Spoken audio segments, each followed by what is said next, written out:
C'est bon. Oui, salut tout le monde. Ça fait plaisir d'accueillir Clément ce midi. Clément, tu es prêt? Je vais me présenter donc, ce qu'il a, c'est son doctorat. Il était avec Bordeaux, donc il a des professeurs à Bordeaux.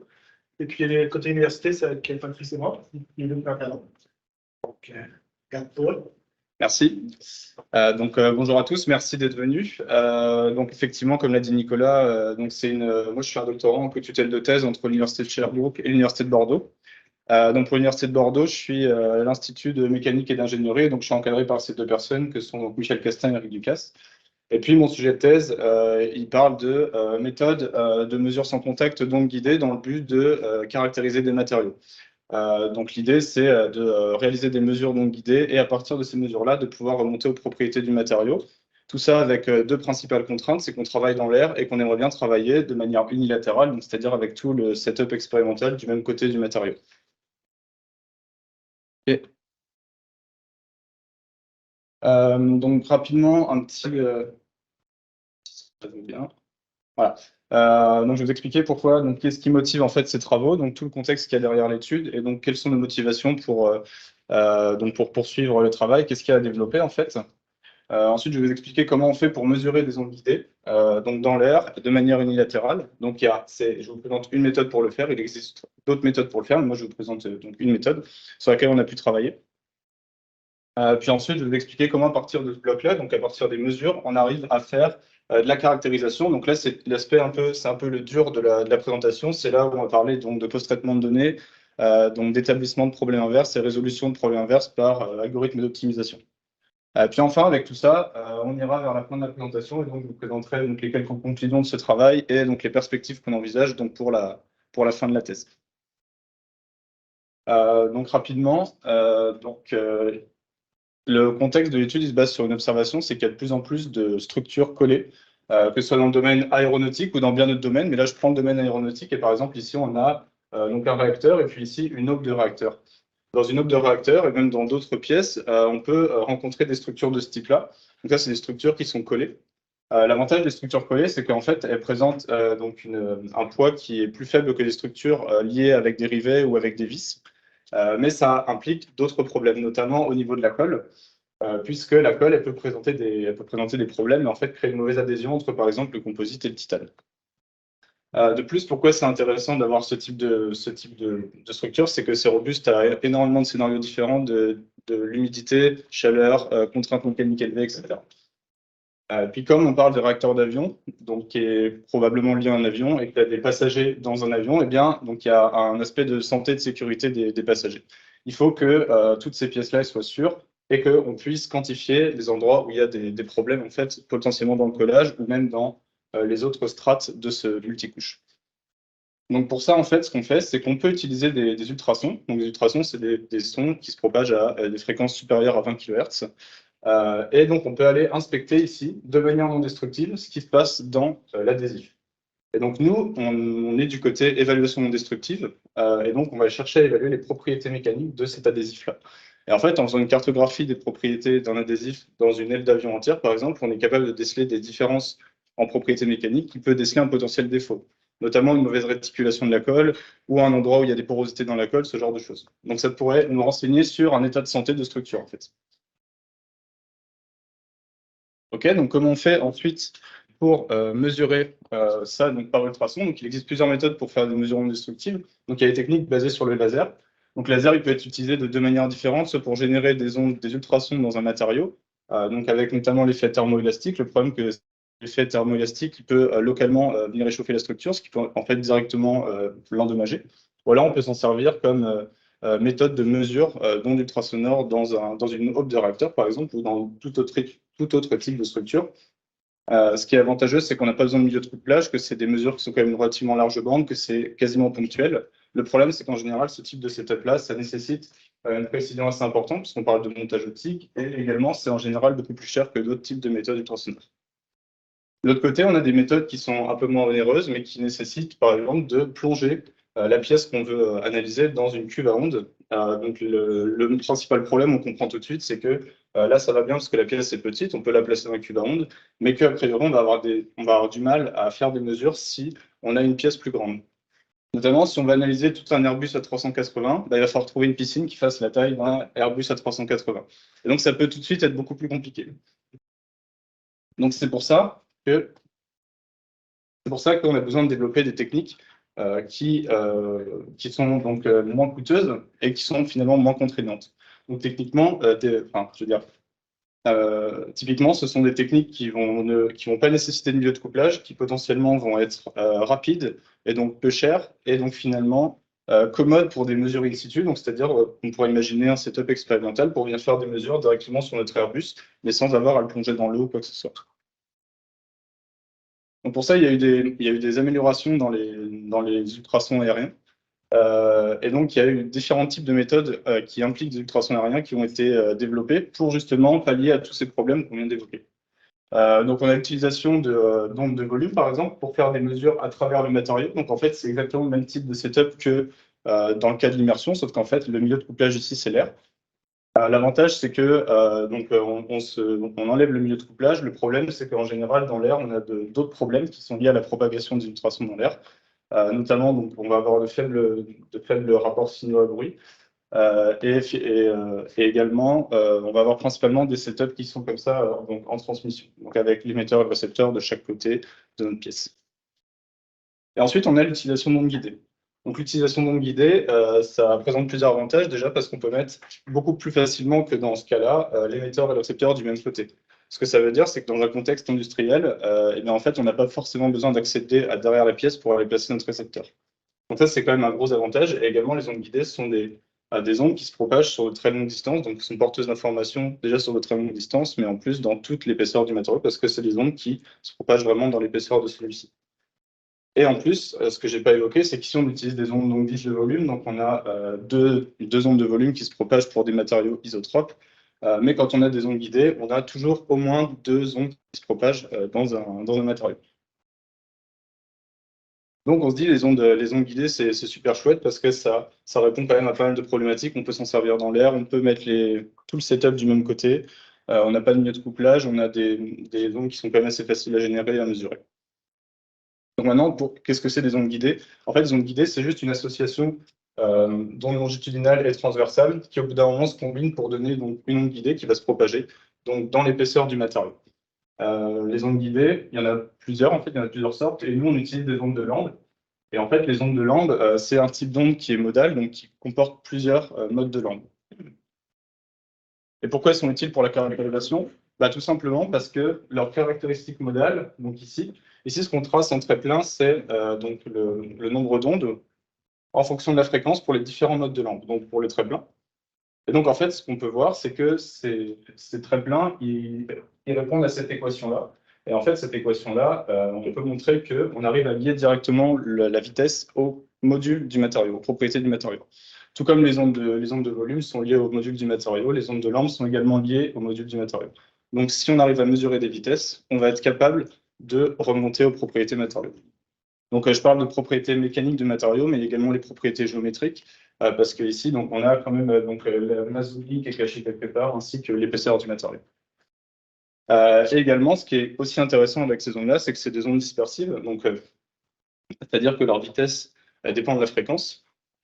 Et de ce fait, ça veut dire qu'on n'a pas toujours la même information à chaque fréquence. Ce que ça implique, c'est qu'on va avoir des modes qui vont être probablement plus sensibles à certains modules, à certaines fréquences. Donc ça, c'est une petite introduction pour ce dont je vais vous parler donc juste après. Donc on a un peu expliqué le contexte de l'étude, pourquoi on utilise des ondes guidées, pourquoi on utilise des ultrasons aériens, pourquoi on utilise des ondes guidées. Donc on a vu que c'était quand même pas mal d'utiliser des ondes guidées parce qu'a priori c'est porteur d'informations. Donc maintenant on va voir comment on fait pour mesurer des ondes guidées.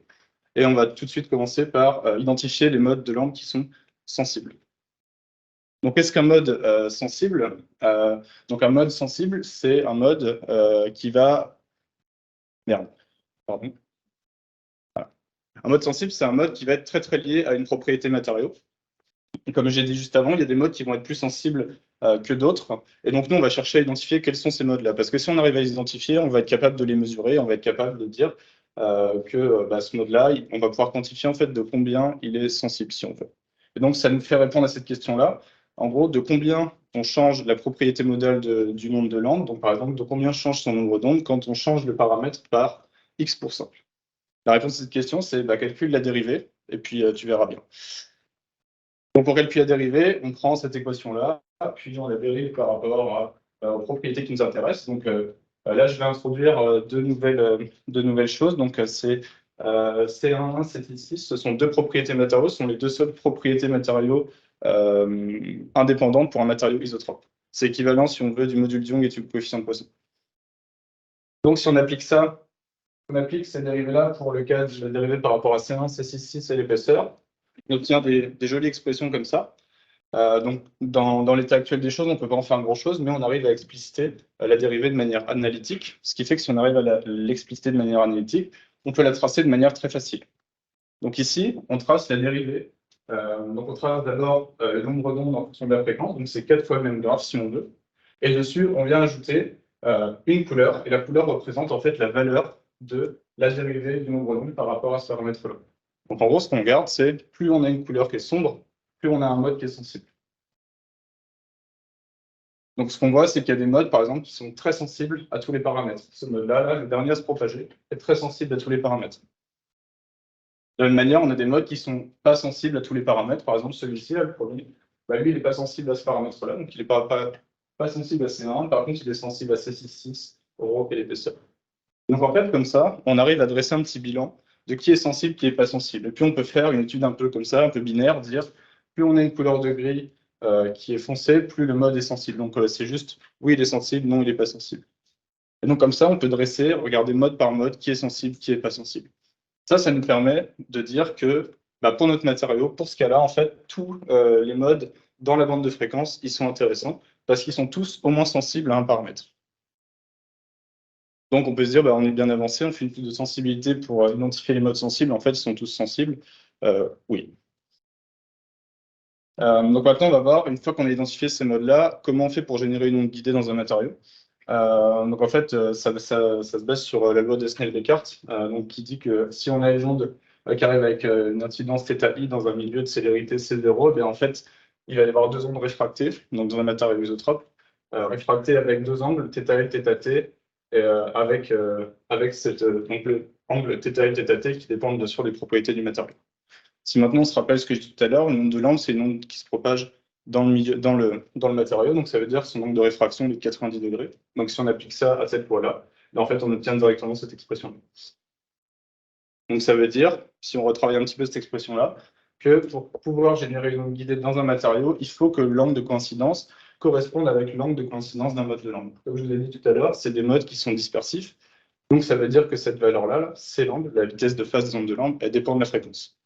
Donc si la vitesse de phase dépend de la fréquence, l'angle de coïncidence dépend également de la fréquence. Ce que ça veut dire, c'est que pour générer des modes de lambda particuliers à une fréquence particulière, il va falloir jouer dans le graphique-là pour trouver donc, le mode qui nous intéresse à la fréquence qui nous intéresse. Donc si on prend un exemple, par exemple, on a une source qui a une bande fréquence de 100 à 500 kg, là qui prend toute la bande fréquentielle de ma figure, et puis que je tire à 10 degrés. Donc j'ai un capteur qui est incliné à 10 degrés, mais qui a une ouverture angulaire de 2,5 degrés, donc c'est-à-dire qu'en vérité, il regarde entre 7,5 et 12,5. En fait, on arrive à tracer un rectangle dans cet espace-là. Puis en fait, toutes les courbes de dispersion qui vont croiser ce rectangle-là, ça va être des modes qui potentiellement vont pouvoir être utilisés. Donc ça, c'est pour expliquer un peu le principe de génération d'une onde guidée, de manière un petit peu schématisée comme ça. Et donc, si on veut étendre à notre étude de sensibilité juste après, qu'on a fait juste avant, pardon, on a dit que tous les modes étaient intéressants, donc ça veut dire que si on veut tous les modes, il nous faut une source qui a une très large ouverture angulaire. Donc là, il nous faudrait par exemple une source qui est inclinée à 10 degrés, puis qui regarde entre 0 et 2. Ça, c'est très peu faisable en fait pour une seule source, mais on va voir qu'il existe des méthodes pour quand même s'en sortir. Donc on va regarder un cas d'une situation entre guillemets réelle où on a un transducteur qui fait une taille L qui est incliné à un angle θ donné. Donc c'est cette situation-là. Donc on a notre capteur là qui est le rectangle noir, si on veut, d'une taille L incliné à un angle particulier, qui vient sonifier une plaque et propager une onde guidée dans la plaque. Si on décompose plusieurs composantes d'une excitation, on peut dire que c'est d'abord un signal temporel, donc ça c'est ce qu'on enverrait dans un transducteur réel. Et c'est quelque chose aussi comme ça, c'est une apodisation spatiale, si on veut, c'est la distribution spatiale du transducteur. Si on combine ces deux infos, en fait, on arrive à représenter toute l'excitation dans l'espace donc espace-temps. Donc ça, c'est finalement, qu'est-ce qui se passe si je rentre donc, mon signal temporel dans ce capteur de taille L, incliné à un angle θ. Donc là, mais ça, c'est pas la partie la plus intéressante. La partie la plus intéressante, c'est si on transforme encore cette information-là, donc espace-temps, en fréquence nombre d'ondes. Là, ce qui se passe, c'est, ce que je représente, c'est, dans ce qu'on voit en noir, les taches noires, c'est en fait le spectre de la source dans l'espace fréquence nombre d'ondes. Si le spectre de ma source recouvre les courbes de dispersion, ça veut dire que potentiellement, je suis capable d'exciter donc en fait, les modes qui sont dans les taches noires, finalement. Donc, ce qu'on arrive à conclure, c'est que avec une configuration spécifique θ et L, on est capable de générer des modes de langue particuliers dans la plaque. Donc là, par exemple, avec cette source-là, on va être capable d'exciter donc, le troisième et le quatrième mode, à peu près. On peut faire la même étude en prenant un transducteur juste 4 fois plus grand, incliné au même angle, et on fait toutes les étapes qu'on a fait juste avant. Et en fait, on voit que la seule différence, c'est que la tâche elle diminue. Elle diminue parce que la largeur de la tâche elle est inversement proportionnelle à la longueur du capteur. Ce qui fait que maintenant, on arrive à avoir une tâche qui regarde quasiment qu'un mode à une fréquence donnée. Donc, ça, c'est directement le principe de sélectivité modale. Donc, si on a un capteur qui est très grand, eh bien, on arrive à sélectionner un mode précis de lampe dans le plan fréquence nombre d'ondes. Et en fait, nous, c'est ce qu'on va vouloir faire avec notre principe de mesure. Donc maintenant, je vais vous présenter des résultats expérimentaux qui se basent en fait sur ce principe de sélectivité modale. Donc là, on reconnaît notre setup expérimental. Donc là, j'ai mon émetteur. Je lui envoie ce signal-là, donc un signal qui est centré, c'est 390 kg. Et puis, pour pouvoir sélectionner chaque mode un à un, je vais effectuer une rotation des deux capteurs. Donc successivement, ils vont prendre en fait les mêmes angles. Et puis à chaque angle de coïncidence qu'ils vont prendre, je vais enregistrer un signal temporel. En fait, ce qui se passe, c'est que donc ici, ce sont des signaux de mesure, et puis ici, on a le même type de mesure qu'on a avant, sauf qu'en fait, comme mon capteur, sa taille ne bouge pas, mais son angle change, et bien la zone qui regarde dans le plan fréquence nombre d'ondes, il va changer également. Et en fait, on voit qu'on va avoir du signal uniquement quand la tache noire, là, elle va passer devant les courbes de dispersion de mon matériau. Donc, ce que ça montre, c'est qu'avec un autre système de mesure comme ça, on est capable d'aller mesurer différents modes de lampe. Et en fait, ça nous permet aussi de faire cette méthode voilà, sans contact, ici, comme on voit. Donc, voilà, pour expliquer un peu plus, on a du signal quand on a le spectre angulaire de la source qui fit avec les angles de coïncidence des modes de lampe. Et donc voilà, donc ça permet d'avoir un autre système que des systèmes qui sont plus couramment utilisés, notamment ce qu'on utilise beaucoup pour faire des mesures d'ondes guidées, c'est on fixe l'angle du transducteur, des deux transducteurs, puis on fait en général la translation du récepteur. Et ça nous permet d'avoir également une information espace-temps qu'on peut convertir en information fréquence nombre d'ondes. Ça nous permet, c'est une autre méthode de mesure qui fait appel à d'autres post-traitements pour pouvoir aussi avoir de l'information sur la vitesse de propagation des modes guidés. Donc ça, c'est pour la partie mesure d'onde guidée. Donc maintenant qu'on a réussi à faire la mesure, donc on a identifié nos modes sensibles, on les a mesurés. On va voir comment on fait pour, à partir de toutes ces mesures, faire de la caractérisation et trouver les propriétés de notre matériau. Donc c'est vrai que je ne l'ai pas dit, mais le matériau qu'on regarde, c'est un matériau donc, isotrope qui fait 4 mm quasiment, donc 3,9 mm. Donc c'est une plaque de plexiglas de 3,9 mm. Donc les signaux temporels que je vous ai montrés maintenant, si on les stack tous dans une matrice, ça ressemble à peu près à ça. Donc à chaque angle, on va stacker le signal temporel comme je vous ai montré juste avant. Puis en fait, on voit des spots, on voit des endroits où il y a de l'énergie. En fait, ça correspondait tout à l'heure aux endroits où ma source, le spectre angulaire de ma source, il fit avec mes courbes de dispersion. Donc c'est moins facile à voir, c'est moins visuel que les graphes de tout à l'heure, mais avec le post-traitement adapté, en fait, juste en faisant si on fait le post-traitement adapté, eh bien, on arrive à voir directement l'information qui nous intéresse dans le plan qui nous intéresse, en fait. Donc là, directement une transformée de Fourier de la figure de gauche nous donne la figure de droite, puis en fait, on arrive à avoir des tâches ici qui correspondent directement au mode qui nous intéresse. C'est directement l'espace, en fait, entre guillemets, des courbes de dispersion. Donc, on a directement l'information dans le plan Fθ. Puis, ensuite, parce que nous, ce qui nous intéresse, c'est d'avoir des points discrets. C'est quelque chose que je n'ai pas encore évoqué, mais ce qui nous intéresse, c'est d'avoir des points discrets pour pouvoir faire de l'optimisation. Mais en fait, on peut juste venir extraire la position des maximums, donc l'endroit où on a le plus d'énergie dans notre carte. Et en fait, cette extraction-là, ces coordonnées-là, ça nous donne tout ce qu'il nous faut pour pouvoir venir faire l'inversion, en fait. Et après, on fait juste une transformation parce que tout le protocole, tout le processus d'inversion est basé sur la mesure du nombre d'ondes. Ici, on mesure des angles, mais il existe la formule. Donc, avec la loi de Snell-Descartes, on peut remonter à un angle, on peut remonter par un nombre d'ondes en connaissant l'angle. Donc, c'est pas tellement un problème. Donc voilà, on a obtenu nos points. C'est ce qu'on cherchait à avoir, en fait, depuis le début. Donc maintenant, on va pouvoir s'attaquer à la résolution du problème inverse pour trouver les propriétés mécaniques qui ont permis de mesurer les courbes qu'on a vues, en fait. Avant tout, qu'est-ce qu'un problème direct? Un problème direct, c'est je prends ma matrice d'élasticité de mon matériau, son épaisseur, sa masse volumique, je la rentre dans un problème qu'on dit direct, ça me permet de calculer des courbes de dispersion. Donc en gros, un problème direct, c'est un programme numérique qui permet de résoudre l'équation de dispersion que je vous ai présentée tout au début. Donc en fait, depuis le début, on résout des problèmes directs. Je vous montre ce type de courbe. Ça a été obtenu en résolvant un problème direct. Maintenant, c'est quoi un problème inverse? Sachant qu'on sait ça, j'ai ces courbes-là que j'ai mesurées. Donc ça, c'est les mêmes points que je vous ai présentés tout à l'heure, sauf que j'ai changé d'espace, je suis plus dans l'espace θ, je suis en nombre 2. C'est la seule différence. Maintenant, j'ai ces courbes-là que j'ai mesurées. Je les rentre dans mon problème inverse et c'est capable de me fournir les propriétés mécaniques et ou géométriques du matériau. Donc l'idée, c'est de dire quelles sont les propriétés mécaniques qui, en fait, quand je les rentre dans mon problème direct, permettent d'obtenir ça. C'est exactement ce qu'on cherche à avoir. Ok, donc maintenant, il y a tout un aspect, ok, c'est un problème inverse, etc. Mais comment on fait pour résoudre le problème inverse? Comment on fait pour remonter aux propriétés mécaniques ou géométriques, sachant qu'on a fait des mesures d'ondes guidées? Donc l'idée, c'est d'utiliser un algorithme d'optimisation. Donc la première étape de l'algorithme d'optimisation, c'est d'initialiser un jeu de paramètres. Donc nous, on va optimiser ces trois paramètres-là pour le matériau. C1, C6, c'est l'épaisseur. La masse volumique, on la suppose connue parce que c'est relativement facile de faire des mesures de masse volumique. C'est une mesure qu'on a à faire de manière très précise. Donc on s'affranchit de l'évaluation d'un paramètre de plus et on le considère comme fixe. Donc on initialise un jeu de paramètres. Puis avec ce jeu de paramètres-là, on calcule des courbes de dispersion. Donc avec un problème direct, je prends ces paramètres-là, je les mets dans le problème direct et j'obtiens ces courbes-là qui sont en pointillés. Donc là, j'ai deux courbes de dispersion. J'ai mes courbes en pointillés qui sont les courbes données avec ce jeu-là et les points, en fait, qui sont mes jeux de mesure. Ça me permet de calculer un écart entre les deux. Et en fait, c'est ce que je vais chercher à minimiser dans mon problème inverse. Parce que s'il arrive à minimiser l'écart entre les deux, c'est-à-dire que les deux courbes vont se recouvrir, et donc que mes courbes de dispersion calculées seront égales à mes courbes de dispersion mesurées.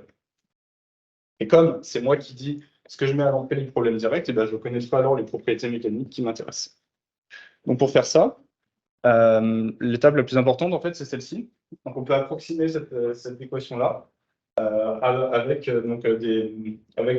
cette équation. Et en fait, ce qui est intéressant dans cette expression, c'est qu'elle fait apparaître différentes choses. Donc elle fait apparaître le delta PI. Delta PI, c'est une différence de paramètres qui engendre la différence de courbe de dispersion. Ici, la seule raison pour laquelle il y a un écart, ce que je considère, c'est qu'il y a une différence de paramètres. C'est-à-dire que ce jeu de paramètres-là n'est pas le jeu de paramètres de mes courbes ici, que j'ai mesuré. Donc c'est ce delta PI-là. Et puis ça, c'est quelque chose qu'on a calculé au tout début, qui est en fait directement le facteur de sensibilité. Et ça, en fait, en général, dans les algorithmes d'optimisation, c'est quelque chose qui n'est pas connu, donc on l'approxime. Donc au minimum, pour approximer une dérivée, il faut faire deux évaluations de la fonction k. Sauf qu'ici, on a la dérivée de manière analytique, donc ça nous permet de faire des optimisations de manière très rapide, et en plus de ça, très précise, parce qu'on a la valeur exacte de la dérivée. Donc une fois qu'on a ça, on peut résoudre un système linéaire. Donc on cherche les delta PI. Puis ensuite, comme on a les delta PI et qu'on connaît le P0, on est capable de trouver le P tar. Le P tar, en fait, c'est le P cible, le jeu de paramètres cible pour mes mesures.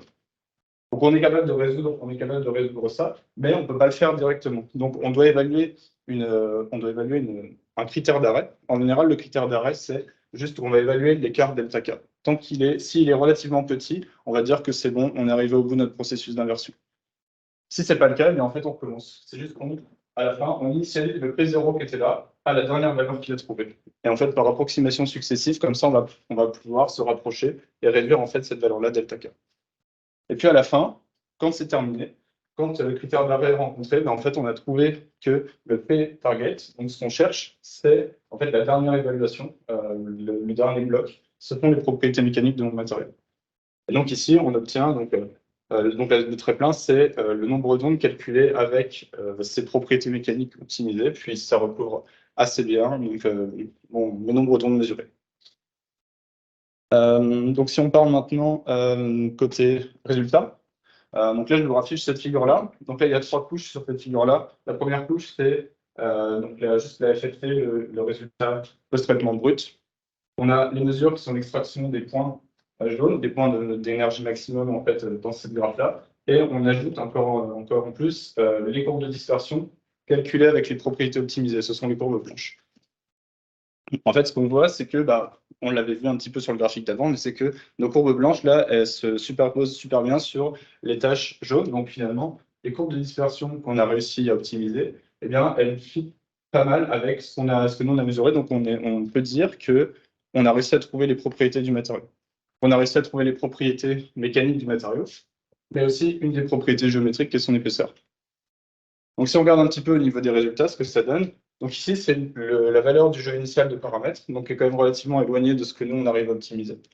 Ici on a un jeu de paramètres donc, qui est optimisé, qui est représenté par ce jeu de courbe de dispersion là. Et la troisième ligne, c'est un jeu de paramètres optimisés, mais obtenu avec une méthode différente. C'est la méthode que je vous ai présentée au début, le Airbus A380 dans la QV2. C'est ce type de méthode-là qui est utilisé pour obtenir les propriétés matériaux. Malheureusement, là, je n'ai pas les incertitudes pour cette méthode-là, mais ce qu'on peut voir, on regarde des incertitudes ici, puis des valeurs genre fixes ici, c'est qu'on a quand même un très bon accord entre les deux méthodes. Et là où aussi, on est assez confiant sur les résultats, c'est que l'épaisseur, c'est une propriété qu'on peut mesurer de manière directe. Avec un pied à coulisses, on peut venir mesurer l'épaisseur de la plaque. Donc, au pied à coulisses, on mesure 3,90 plus ou moins 0,02. Puis quand on optimise, on obtient 3,87 plus ou moins 0,01. Ce qui fait qu'on arrive à retrouver de manière quand même assez précise un paramètre et on peut le valider directement en fait expérimentalement en mesurant au pied à coulisses.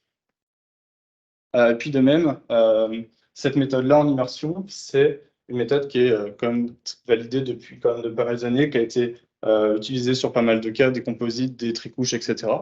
Donc on est assez content que ce jeu de mesure-là fit pas mal avec celui-là.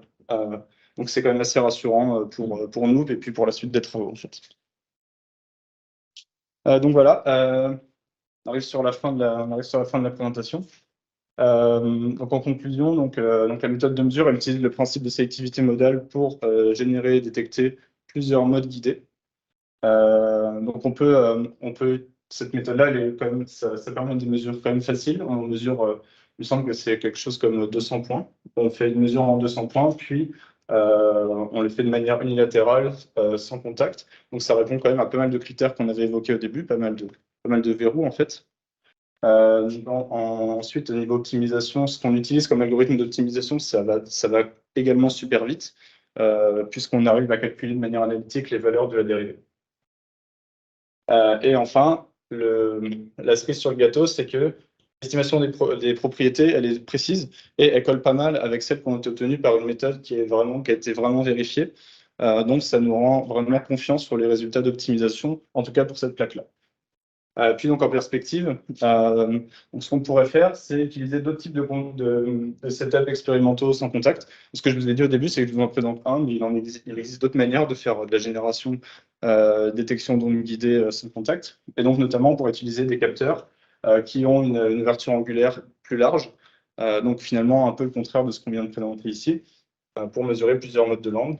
Puis ensuite, on pourrait utiliser la méthode de mesure pour faire des mesures sur des matériaux plus complexes. Donc au début, c'est vrai que je vous présentais des structures tricouches avec une couche, avec un composite, etc.